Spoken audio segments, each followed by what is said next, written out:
All right, welcome to today's rundown. We're going to start things off with some podcast news. We're going to talk about the Rory and Mal podcast. So the Rory and Mal podcast has been doing its thing after Rory and Mal separated from the Joe Budden Podcast. That doesn't mean that they haven't had some stumbles and they haven't lost some people. And their last person that they lost, Julian, who was a producer, also an on-air person. So he was on a lot of episodes, and he was also a producer behind the scenes. He had a lot to say after Rory took some jabs at him. So after he left, he did one interview with the podcast video channel, The Stop. And he said that he wasn't going to make his show. He went and branched off and started his own podcast. And he said he wasn't going to make his show, he wasn't going to talk negatively about where he was. He was going to do his best to talk about it. He just says that they had differences and they separated. Now, Rory recently was on an episode and he took a jab at, people say at Julian. And he said he finds it funny that you have to compliment or you have to give praise to people for doing something that they're paid to do. Julian did not like that. He didn't like that at all. And in his podcast, he went and responded.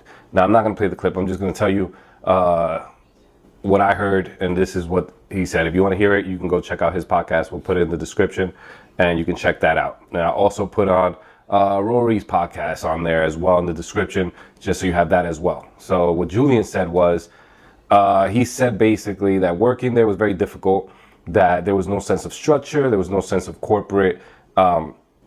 He wanted to know exactly what he was supposed to do. He says that you would just placed there in a position, and then they would change your title, your position, and they wouldn't tell the other person. There were no introductions made when he was changed when he was given another position.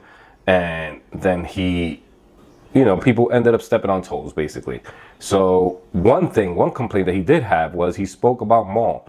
He said that Mal would continuously arrive late, that there would be meetings. Mal would arrive late for episodes. He would arrive late for meetings, and that he was generally a lazy person. That's basically what he said. He also stated that he even worked for free, so he doesn't understand why they even spoke about him, taking jabs at him as far as work is concerned. So he didn't work for free always, of course. He went on a trip to London to support the show. So the show had a tour. They went overseas. They went to London to do a few shows for the tour. He was not invited to those shows. And he said, I'm going to go over there and support. So he purchased his own ticket. He flew his own way over there, hotel, flight, went to the show. And then someone, part of the management production team in the podcast, they ended up drinking too much the night before and they couldn't work. They couldn't perform their duties. And Julian went and stepped in and worked for free. He was never compensated for it. And he mentioned that on the podcast. I think that's kind of messed up.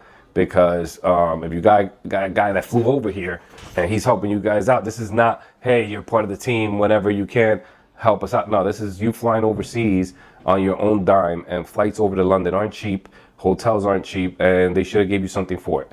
That's how I see it, and yeah, that's how I took that. That was pretty messed up of them. And so that's what's going on. So if there's any updates on that, I'll let you know. Another thing that Julian mentioned was, which I find is interesting, is that when they signed the deal with Sirius and they had a little deal with a little joint venture situation with this platform that then connected them to Sirius, and it was like an ad split deal, so they would get money off of the ads based on meeting certain goals as far as viewership numbers, and they weren't hitting those goals. Their numbers were low, and they had to ramp it up and step it up to get that. Now, I feel like one of the main reasons that Julian brought that up is because one of the highest rated episodes that really catapulted them to getting them more views was when Julian started talking about his personal life and situations that he went through. And that really brought that storyline. That storyline brought in a lot of viewership and continued listeners. It really hooked people in, and people kept listening after that. And I think that's very important. I think that's why he mentioned that he knows that. But their numbers, they seem to stay at a steady pace. I've never believed that their numbers were real. I believe from the beginning when they launched their podcast, they had a huge spike. It was like 250,000 views. They had a commercial they made a little commercial for the show, for the upcoming show when they were going to premiere their Rory and Mal podcast for the first time after splitting with Joe. And I never believed those numbers. I always believed that they were inflated. And I do believe that certain podcasts inflate their numbers. I'm not going to say which ones. Maybe I'll say a few, but I believe Earn Your Leisure inflates some of their numbers. Rory and Mal definitely inflate some of their numbers. Gilly and Wallow do not. I don't believe Gilly and Wallow inflate any of their numbers. They do have a diehard fan base similar to the Joe Budden podcast. I do believe that the Nori podcast, I believe that they might have inflated their numbers when they were over there with the CBS network, when they were streaming their thing over there. I believe that those numbers might have been a little funny because their numbers just they stayed at the same amount, and it never would pass that, it never would get too low below it. They always stay in the same spot, and you could think that this is based on a dedicated fan base, but I believe those numbers, they'll stay steady with podcasts, with podcast downloads. I feel like people are subscribed, people are always going on to podcasts, people will play like 5 minutes of the podcast and it downloads to your phone. It counts as a download, even if you don't listen to it. And I feel like those numbers, those numbers tend to stay at the same amount, because 1 million people subscribe, 800,000 people always go on the podcast app and they'll listen to part of the podcast, won't listen to the whole thing, they'll always be behind. And I feel like that's like a normal thing, that's a common thing. But YouTube viewership, that goes up and down. That goes up and down based on holidays and stuff like that, and different people taking vacation. The numbers always fluctuate, and their numbers seem to stay at the same spot. And I always found that odd. And there's other things you can do to figure out if they're juicing the numbers, but I'm not that dedicated to go into that. That was so that was our podcast breakdown right there. I'll give you an update if something comes up in the future. And let's move over to the Joe Budden podcast. Okay, we have some news on the Joe Budden podcast. So let's keep the podcast thing going. And now in the Joe Budden news, so the Joe Budden podcast, Mel is back. Unfortunately, she's back. She has been talking a lot more. She's been trying. But the thing is with her that she tries and then eventually it goes back to the same storyline. And listen, I go back and forth on this. I really do feel like they need another woman, maybe not getting rid of Mel, but get another woman there as well to just not have 5 guys against one girl. And she's just not strong enough to fight back. She doesn't fight back. And, she came back saying, it's a new me. And then a week later, 2 weeks later, she'll go right back and not say a single word for the first 2 hours of the podcast. I mean, she always talks the first couple minutes and then she coasts through the middle of the podcast and then says a few words at the end and then that's it. It's just the same thing all the time. And the whole crew, don't dog Palameo, they have like this whole thing and it just gets repetitive and boring. And I'm tired of just saying it. I'm tired of saying like get rid of Mel. If they got another girl and there was more for her to have a backup, maybe someone that's not like her, someone more like aggressive, and then she'll be the softer tone, the other one be the aggressive one, and they can tag team against the guys. I think that could definitely work. But Joe Budden has this big thing right now where he's pushing everyone. They constantly bring up, trying to slip it in there, get it in your brain. #1 podcast, we're the biggest podcast on the planet with this. They keep saying it in every episode because they're obviously gearing up to announce a major deal with someone, and they want that check to be really big, and they want to make a big splash with the announcements. They want to keep pushing it into your brain, saying that they're the biggest podcast in the world. The numbers seem to indicate that they're the biggest hip hop podcast in the world, but they're not the biggest podcast in the world, obviously. I'm not even going to bring up Joe Rogan. Joe Rogan's numbers have taken a huge dip after not renewing their agreement with Spotify. So, being a free agent and all, those numbers took a huge dip. And I feel like his whole Joe Rogan energy is kind of dying down. And there's other podcasts that are, fighting their way up there. But Joe Budden Podcast is definitely the biggest hip hop podcast. And he's making sure that everybody knows that before he announces his deal. He did release the final episode of the season for Podwives. Episode 6 is the final episode of the season. That's what they said. So maybe it was a joke, maybe not. I mean, they only release 1 episode a month. So I don't know. It's hard to get into a show that you only release once a month or once every 3 weeks. And, it's a good show. They're talking. Is a pretty basic setup. I'm not sure. I don't get it. The money that goes into that network and then the aesthetics, the show that comes out of it, I've never been satisfied with. I've never been satisfied with you bringing in millions of dollars and then you just rent a condo or you just purchase a condo and you're shooting it there and it's just the same couch for 6 years and no upgrading of the aesthetics, no upgrading of anything.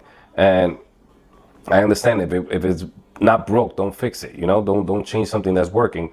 But when it's constant, it dulls the brain, and people just get a little too comfortable. And then when something new and the color pops and it's something different, it's going to be pretty easy for people to gravitate towards that and eventually start, hey, I haven't heard Joe Budden Podcast this week, I'm going to catch up. And then you kind of lose touch, you kind of lose that flow. Now, with the Joe Budden Podcast, he's constantly releasing episodes, so that helps him a lot.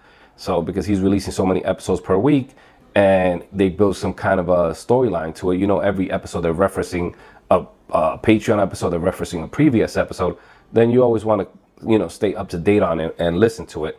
But myself, I've missed episodes. I haven't gone back. So there'll be days where I'll catch the Wednesday episode and I won't hear the Saturday episode, and I'll go back to Wednesday. And then when I hear Wednesday, they reference Saturday, and I don't go back. I don't go listen to it. I've done it a few times, but I just don't do it all the time. And I feel like that's the sign that they need a little bit of a change. And I don't know if you feel the same. Write that in the comments. I'm not sure if it's just me, but yeah, I try to listen as much as I can. I listen to it on the road. I'm on the road a lot, but there are so many other podcasts, and I try to do my best to stay up to date with all of them. And Joe Budden Podcast is one of the top ones up there. But I also, when you just keep saying the same things over and over, every episode kind of gets boring. Now, one person took a jab at Joe, subtle jab, was Math Hoffa. So Math Hoffa was featured on the Earn Your Leisure podcast. They had a little panel. It was Earn Your Leisure, the two guys from Earn Your Leisure, Math, his guy Ray, he has his podcast, and then a guy that created an app for barbers. It's a very successful app. I don't remember the name of it. I'll put it somewhere on the screen or in the description. To support, is minority owned. And Math took a shot at Joe saying, hey, when you're on your way up and you're making all this money, you don't know what to do. You have to reach out to certain people that have been there. And, maybe they'll help you, guide you, help you figure it out. So Ray asked, hey, why didn't you reach out to people to try to figure out what to do, so you can avoid some hurdles? And he basically said, ask the person on Friday when you go see him. When you go see him, he shut me down. And that was Joe Budden's, because Ray went and joined the Joe Budden Podcast. He recorded the episode for the Saturday episode. So he recorded on Friday, and he went over to do the Joe Budden Podcast, and that's what he was talking about. So that was just a subtle little jab at Joe. And I understand you're in the same field. You've taken shots at Joe, so Joe doesn't feel like he has to. If you're taking shots at me, I'll be cool with you, but I'm not going to help you grow your business so you can surpass mine. That's how I feel like that's how Joe sees it. Joe, with this whole man of the people thing, I don't believe any of that crap. I feel like when he was on that man of the people thing wave years and years ago, for you diehard Joe Budden Podcast fans, when he was on that wave, and he was talking about how the record labels were taking a percentage of the streaming and how they owned the artists, and he was like almost crying. And he was talking about how I believe it was a Tribe Called Quest or some group. They were being robbed out of their publishing and their deal, and they were locked in, and it's been 25 years, and he was crying and all that. That's over with. That's over with. Somebody went and tapped him on the shoulder. Back then, he didn't hang out with any of these executives.